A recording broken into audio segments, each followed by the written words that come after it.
আলাইকুম ওয়া রাহমাতুল্লাহি ওয়া বারাকাতুহু। আলহামদুলিল্লাহ, আজকে খুবই গুরুত্বপূর্ণ এক হতভাগ্যা মার চিৎকারের জন্য ভিতর থেকে আমার ঢেউ আসছে। ওই মা যখন কালকে চিৎকার শুরু করছিল, এই মায়ের চিৎকার দেখে আমি আর থাকতে পারি নাই। কাইন্দেন না, কাইন্দেন না, কাইন্দেন না, এই মায়ের চিৎকার দেখে কালকে আমি থাকতে পারি নাই। তো এই মা আজকে আবার আমার কাছে আসছে টাকার জন্য, সে চিকিৎসা করতে পারবে না। তো উনি আমার বলছে যে বাবা, আমি তো ভিক্ষা করি, আমার একটা ছেলে, এই ছেলেটা ক্লাস 5-এ যখন পড়ে তখন থেকে সে নেশা করে না, জি, তখন থেকে সে নেশা করে। এখন এই ছেলে বিয়ে করলো, 2-3টা বাচ্চা আছে, 2টা বাচ্চা আছে। এখন এই ছেলের মায়ের টোটালি দেখতে পারে না। এই ছেলের মা থেকে ছেলে আলাদা থাকে, আলাদা খায়, ছেলের বাপ নাই। এই মহিলা ভিক্ষা করে, ঘুরে গেলে খায়, চলে, মানে 10 জনের কাছে সহযোগিতা চাই, উঠে নেয়, খায়। এই কালকে চিৎকার করে বলবো আমার চেম্বারের মধ্যে অনেক রুগীর সামনে যে আমার এই শরীর লইয়া এই অবস্থায় মানুষের কাছে গেলে মানুষ আমার ভিক্ষা দেয় না, না দেয় না। এখন আজকে এসে আমার বলতেছে, সেই মাত্র চেম্বার করলাম, সে বলছে যে বাবা তোরে কত টাকা দিলে তুই চিকিৎসাটা করবি। উনিরে যখন আমি বললাম যে পুরো চিকিৎসাটা আমি ফ্রি করবো, টোটাল চিকিৎসার ওষুধ সহ নেশার ওষুধ 20,000 টাকার দরকার মিনিমাম। এর বলার বউরে যে দেখতে পারে, এর মায়ের ছাড়া যে কিছু না বুঝে, ছেলে যে নেশা করে, নেশা যে বন্ধ হয়, টোটালের জন্য এই খরচ লাগবে। তখন উনি হাউ করে খুশিতে চিৎকার মারল। আমি বললাম, ওই আল্লাহ কবুল করা মালিক, আমি উসিলা পুরো চিকিৎসাটা আপনার আমি ফ্রি করবো বলছি না কেন। আলহামদুলিল্লাহ, এই শুকুর আলহামদুলিল্লাহ। তো এখন অলরেডি নামটাম আমি সব রাখলাম, এটার উপরে কাজ করবো ইনশাল্লাহ। সবাই দোয়া করবেন। আর খালার সংক্ষেপে 2 জায়গায় কথা বলবে, শোনেন। খালা বলেন, আপনি কি বলবেন? যখন যখন বয়স কাইন্দেন না, কাইন্দেন না। 12 হবি, তখন ওই ক্লাস 5-এ ওর নানার বাড়িতে থুই অগানি না। ছোটোবেলার থেকে ওর নানা খুব আদর যত্ন করে, কিন্তু ছেলে আমার খুব দুষ্ট ছিল। এর জন্যে ছেলে মানে মামার শাসন, মায়ের শাসন কখনো মানিনি। না মানার পরে ওর বাপে নিয়ে যায়, যখন রাগারাগি করে আমার সাথে, আমার বাপের বাড়ি আমাকে পাঠিয়ে দেয়, তখন আবার ছেলেকে নিয়ে যায়। ছেলে নুকে নুকে থাকে, আসে না আমার কাছে। আমি যাই কান্নাকাটি করি, আসে না। ছেলেকে লেখাপড়া কষ্ট করে আমি শিখেছি, 5 পর্যন্ত ওর বাপের বাড়ি দিয়ে, 6-এ উঠে ওর বাপের বাড়ি নিয়ে চলে গেল। ওর বাপে নিয়ে 7-এ পড়লে, 8-এ পড়লে, যখন ক্লাস 7-এ পড়ে তখন আমার বাবা মারা যায়। আমার বাবা যখন মারা যায় হঠাৎ স্ট্রোক করে, তখন ওই এই জায়গাতে আসে ওর বাবার বাড়িতে আসে।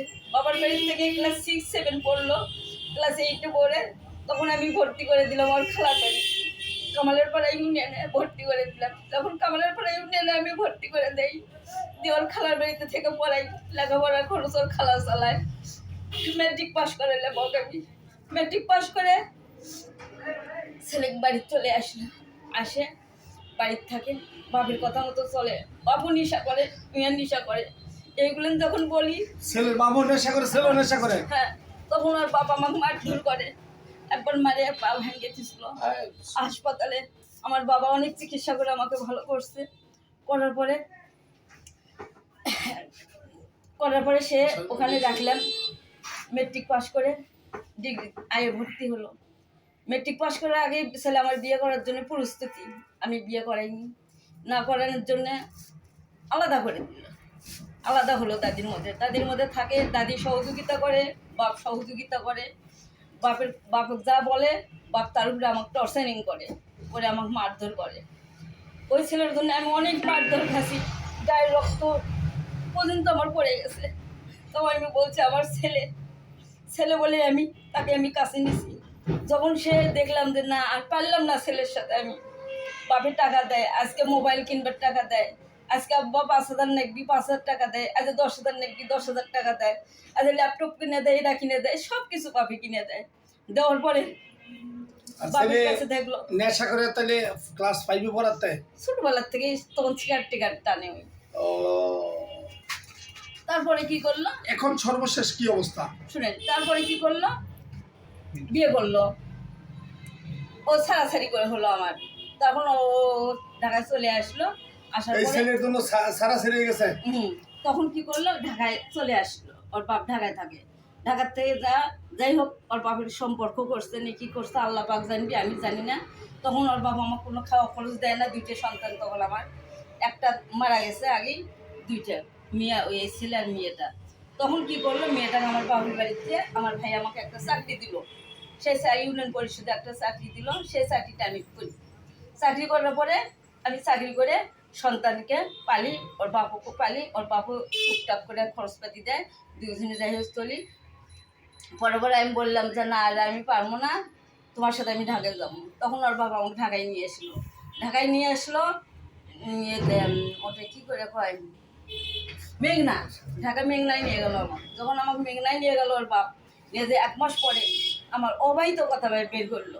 আল্লাহ তুমি কবুল করে নিও, অবৈধ কথা বাই করে মায়ের সাথে সহযোগিতা করে আমাকে সে বাড়িতে নিয়ে যায়, চুরি করে তালাক করলো। চুরি করে যখন আমাকে তালাক করলো আমি জানি না, তখন আমি বাড়ির মধ্যে আমি পড়ে থাকি, কারেন্ট লাইটের সব ওরা বন্ধ করে দিয়েছে, আমি জানি না, আমি ওই ঘরের মধ্যে পড়ে থাকি, ওর বাপ আলাদা করে থাকে। 3 দিন পরে আমার বড় বোনে আমাকে ফোন দিছে এই টাইমে, যাইবি তুই কোর্টে। আপা আমি আবার চাকরি ঢুকছি, আপা ইউনিয়ন পরিষদে ওই লোকের সাথে কথা কয়া করছে তোর তালাক করছে, যেই করছে তালাক করছে ওর বাপ ঘরের মধ্যে। আমি চিকরার বাপের কাছে যেই গেছি, ওর বাপ উঠে দৌড় মারছে, এই যে দৌড় মারলো। আমি পাগলের মতো থাকি, ছেলে তখন ঢাকায়, পাগলের মতো ঘুরি। 1 মাস ওর বাড়িতে আমি পড়ে থাকি, আমার কোনো খোঁজ নাই। আমার ভাইয়েরা চতুর্মুড়ে মোটর সাইকেল নিয়ে বনে করে কয়ে বেড়ায়, ওই যেন কোনো দিকে না যায়, দেখিস ঘরেতে রাখিস, তোরা খেয়াল রাখিস, ওই যেন ফাঁস না টাঙ্গে, ওই যেন কারেন্ট শর্ট না করে দয়া করে, এইভাবে আমাকে রাখে। আমি 1 মাস ওর ঘরের মধ্যে অন্ধকারের মধ্যে পড়ে থাকি। আমার ভাই ফজলে রাব্বি ভাগ্নে জাহাঙ্গীর, ওর কাছে ভাই আমার বিচার দেয়, তখন জাহাঙ্গীরের হাতে টাকা দিয়ে আসে 2000 ভাইয়া সে বোনক দিয়ে। তখন জাহাঙ্গীর আমার কাছে 1000 টাকা দিল, যাই ভিয়ে টাকা দিয়ে তুই খরচ করে খাস, আর লেবো ওর বাড়িতে তুই ভাত খাবি, ওখানে থাকবি, এই ঘরের মধ্যে পড়ে থাকবি। আমি ওই ঘরের মধ্যে পড়ে থাকি।